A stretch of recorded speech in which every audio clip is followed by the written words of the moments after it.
Hey guys, first of all सभी को जय हिंद। सो आपके सामने वीडियो आ चुकी है मैथ को लेके। मैंने पहले वीडियो डाला था जीके को लेके, तो उस पर मेरे पास मैसेज इंस्टाग्राम पे कर रहे थे आप लोग, भाई ऐसे वीडियो मैथ के लेके आओ।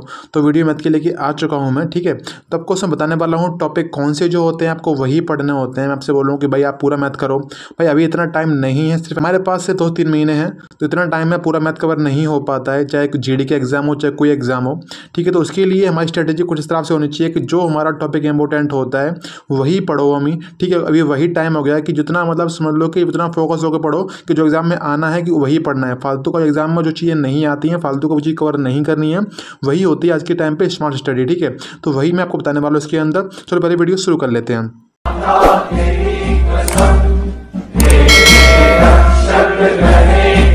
तो भाई देखो, मैं बता दूंगा इसके अंदर कि टॉपिक वाइज कैसे पढ़ना है। आपको पता है मैथ के अंदर टोटल हमारा जैसे मैथ का सिलेबस जो आप करने जाओगे तो वहाँ आपको ऐसे कि आप बैच ले रखा हो या यूट्यूब पे भी करोगे तो वहाँ आपको देखेगा कि कम से कम 19 से 20 चैप्टर हमारे होते हैं मैथ के अंदर। तो इतना आप करने जाओ भाई, आपसे भाई मैं तो बोलूँगा भाई कोई जरूरत नहीं है कि इतना आप करने जाओ, वो भी जीडी के एग्जाम के लिए। जीडी के एग्जाम में आपको जरूरत नहीं है कि आप सिलेबस पूरा करोगे, आप बिना सिलेबस किए भी आप अच्छा खासा स्कोर कर सकते हो मैथ के अंदर, ठीक है। तो वही कुछ बहुत ही कम टॉपिक बता रहा हूँ मैं, बहुत कम टॉपिक को बता दूंगा। अगर आप वही टॉपिक भी कर लेते हो तो भी आप 15+ क्वेश्चन करके आओगे आप जो एग्जाम के अंदर। आपको पता है आपका एक क्वेश्चन 2 नंबर का होता है, टोटल 20 क्वेश्चन आते हैं। तो मैं आपसे बोलूँगा कि टोटल कम से कम आप 30+ करके 30+ नंबर लेके आप आओगे जी मैथ के अंदर। अगर आप सिर्फ ये टॉपिक कर लेते हैं तो फालतू को आप नहीं पढ़ना है आपको। यार लास्ट टाइम है, आप मत सोचना कि बहुत टाइम मेरे पास है। भाई अगर मैं बता रहा हूँ इतना टॉपिक बताने वाला हूँ, अगर वही करने बैठोगे तो इतने में ही आपको लगेगा कि भाई 2 महीने निकल गए मेरे, ठीक है। तो वही मैं आपको बता रहा हूँ, जो टॉपिक इंपॉर्टेंट है मैं वही लिख के लाया हूँ। चाहे हमारा जीडी 2024 का एग्जाम हुआ था, 22 का एग्जाम हुआ था, 21 का एग्जाम हुआ था, तीनों पर मैंने एनालिसिस करे हैं। उसमें जो मुझे दिखा है कि ये टॉपिक ऐसे हैं जो हर एग्जाम में आए हैं, शिफ्ट में जो क्वेश्चन आए हैं इनके अंदर से आपके भी उसमें एग्जाम में क्वेश्चन 100% आपको दिखेंगे ही दिखेंगे, टॉपिक इस तरीके के हैं। तो वही मैं लिख के लेकर आया हूँ, आपको दिखा देता हूँ, ठीक है। तो मेरी जो मैंने करी है आपके लिए उसको थोड़ा सा मतलब अपने लिए बनाई, हेल्पफुल हो चाहिए। ऐसा मत करना कि वीडियो देखा और छोड़ दिया भाई बस ठीक है कर लेंगे। तो आप कोई चीज़ मतलब अपने अंदर इम्प्लीमेंट करनी है कि भाई ये वाला टॉपिक मुझे करना ही करना है, छोड़ना नहीं है। चलो भाई हम बात कर लेते हैं। आज हम बात करने वाले हैं एसएससी जीडी के लिए बेस्ट बुक के बारे में। ये बुक चक्षु पब्लिकेशन की है। इस बुक में 2019 से 2024 तक एसएससी जीडी की परीक्षाओं में आए हुए सभी प्रश्न को उनके उत्तर अथवा व्याख्या के साथ दिया गया है। यह बुक चैप्टर वाइज है। इसमें आपको टॉपिक की थ्योरी अथवा प्रश्न और उनकी उत्तरमाला उनकी व्याख्या के साथ दी जाती है। चक्षु पब्लिकेशन की एसएससी जीडी कांस्टेबल की मैथ, रीजनिंग, हिंदी और जीके की चैप्टर वाइज बुक भी आती है, जिससे आप अपनी तैयारी को और अच्छा कर सकते हो। वीडियो के डिस्क्रिप्शन में बुक्स का लिंक पड़ा है, वहां जाकर आप बुक को खरीद सकते हैं। तो भाई देखो आपके सामने ये दिख रहा होगा, ये तो ये लगा रखा है मैंने। तो भाई ये समझ लो कि मैंने ये चीज़ें आपको सामने दिख रही है ना, सामने आपको दिख रहा होगा कि इतना पेज लिखा हुआ है।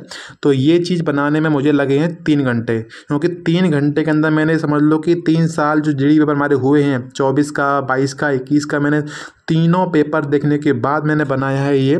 और सिर्फ मैंने नहीं देखा, कुछ और लोगों से मैंने दिखवाया था जीडी एग्जाम दे चुके हैं, मैंने सब देखे मैंने अपना खुद देखा कि मैंने सही लिखा है नहीं लिखा है। उनको मैंने रीचेक कराया कि भाई देखो इसे लिख रखा है मैंने, जो टॉपिक वही टॉपिक आते हैं ना, तो उन्होंने बस समझ लो कि वेरीफाई किया है। तब मैं आपको बता रहा हूँ ये टॉपिक ऐसे हैं कि आपके एग्जाम में 100% आपको देखने को मिलेंगे ही मिलेंगे। मैं आपसे बोलूँगा कि 20 में से 15 क्वेश्चन जो आपके आएंगे जीडी के एग्जाम में वो इन टॉपिक से आ जाएंगे 15 क्वेश्चन। तो हमें फोकस करना है। मैं बोलूँगा अभी जो टाइम नहीं है कि आप सोचो मैं 40 में 40 लेके आऊँ, ठीक है। जब ये टाइम था मैंने आपको बताया था कि किस तरीके से लाने चाहिए आपको, क्योंकि मेरे भी इतने नंबर आए थे 40/40 मैथ के अंदर, इसलिए मैं आपको बता सकता हूँ, ठीक है। तो वही आपको बता रहा हूँ मैं कि आपके सामने जो दिख रहा है, आप पहले तो आपको इसको जो आपको पेज आपको दिख रहा है पहले आपको स्क्रीनशॉट ले लेना है आपका, और हमेशा के लिए आपके फ़ोन में रखना है कि आपको टॉपिक करते जाना है, टिक लगा जाना कि मेरा टॉपिक ये हो चुका है। बात कर लेते हैं हमारे टॉपिक हमारे कैसे लिखे हुए, चाहे हिंदी मीडियम से इंग्लिश मीडियम को समझ में आपको आ रहा होगा टॉपिक किस तरीके से है। बाकी बता दूंगा आपको किस तरीके से क्या क्या लिखा हुआ। नंबर सिस्टम हमारा जो है वही संख्या पद्धति हमारा जो होता है हिंदी मीडियम वालों के लिए, इससे आपके जीडी के एग्जाम में आपके एग्जाम में आते ही आते हैं। नंबर सिस्टम से बहुत इंपॉर्टेंट टॉपिक हमारा होता है जीडी के लिए, बहुत इजी क्वेश्चन आपके एग्जाम में आता है और आप कर भी लोगे। अगर आप थोड़ा अच्छे से पढ़ लोगे तो आप ये टॉपिक कर भी समझ लोगे, फ्री के नंबर होते हैं ये हमारे, तो कर लोगे आप। सेकंड टॉपिक हमारा जो हमारा होता है एचसीएफ एलसीएम, इससे भी एक क्वेश्चन आता है जो कि बहुत ही ईजी होता है, सीधे फॉर्मूला बेस होता है, फॉर्मूला वैल्यू रखोगे आपका एग्जाम आंसर आ जाता है। थर्ड टॉपिक हमारा जो है वो हमारा है सिंप्लीफिकेशन, इससे भी एक क्वेश्चन आता है, पता ही होगा बोर्डमास लगा के आप इसका आंसर निकाल सकते हो, वही तरीके से लगाया जाता है। थोड़ा बहुत आपको फंसाएगा, कैलकुलेशन आपको दिखाएगा कि अपर में दे देंगे वैल्यू या फिर पॉइंट में वॉल्यू दे देंगे कि पॉइंट में कर दिया 0.11 कर दिया, इसका मल्टीप्लाई कर दिया 0.33, तो इस तरीके से फंसा सकता है आपको। लेकिन सिम्प्लीफिकेशन से क्वेश्चन आपके एग्जाम में एक आएगा तो आपको वो भी लेकर चलना है, प्रैक्टिस करनी है आपको, और नहीं आता तो सीखना भी। यूट्यूब वगैरह बता रखा है मैंने किस तरीके से आपको पढ़ना है मैथ। एवरेज भी आपको जो टॉपिक होता है उसको बोलते हैं औसत, तो इसके भी आपके एग्जाम में 1 से 2 आपको देखने को मिलेगा।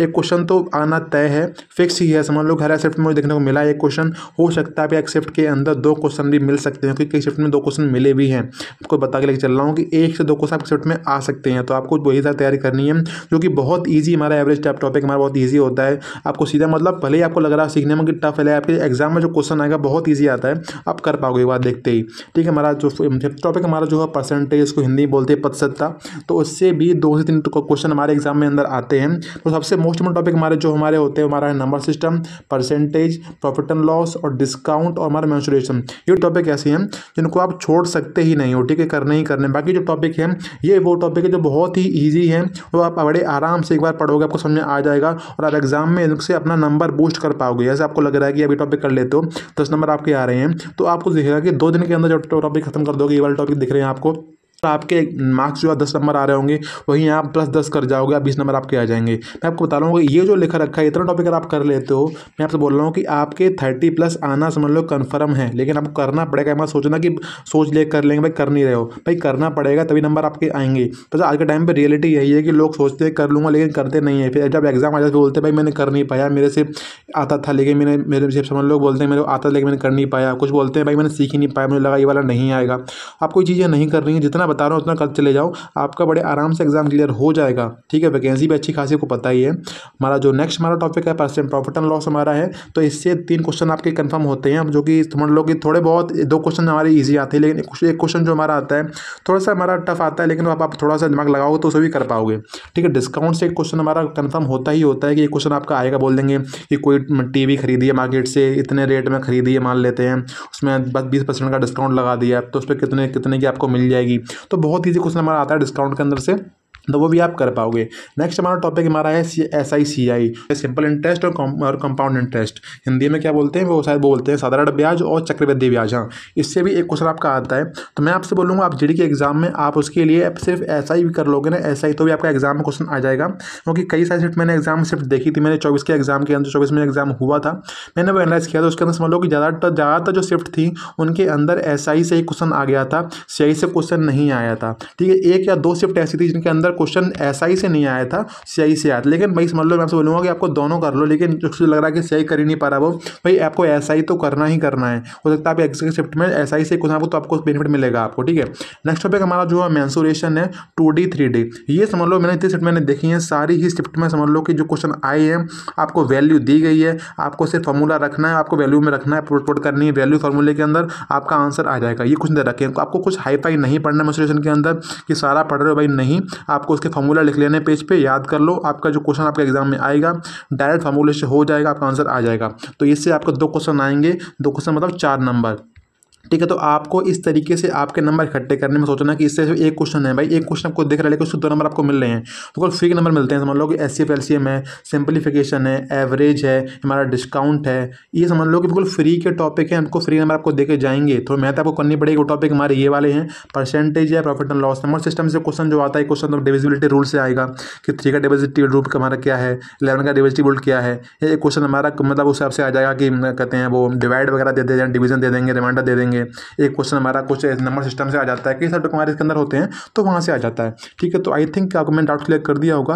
डाउट अगर रह जाता है फिर से बोलूँगा, अगर आप इतना कर लेते हो तो आपका स्कोर इतना तो आएगा ही आएगा, थोड़ी मेहनत और कर लोगे तो फिर आपका स्कोर और अच्छा बूस्ट कर जाओगे आप। ठीक है, तो आप 48 40 चले जाओगे, लेकिन अभी आपको इतना टारगेट लेना कि आपको ये तो करना ही करना है। इसके बाद आपको जो टाइम मिलेगा आपको, उसके बाद आपको आगे चीज़ें रह जाती हैं, जैसे टाइम एंड वर्क है हमारा, टाइम स्पीड डिस्टेंस हमारा, तो आपको वो चीज़ें करनी है, पहले आपको चीज़ें खत्म करनी है। ठीक है, वीडियो पसंद, वीडियो को लाइक कर सकते हो, वीडियो को शेयर कर सकते हो, चैनल को सब्सक्राइब कर सकते हो। तब तक के लिए जय Hind, bye bye, thank you. Doubt रह जाता है कमेंट कर दीजिए, अप्लाई मैं कर दूंगा। नेक्स्ट वीडियो का चाहिए कमेंट करो।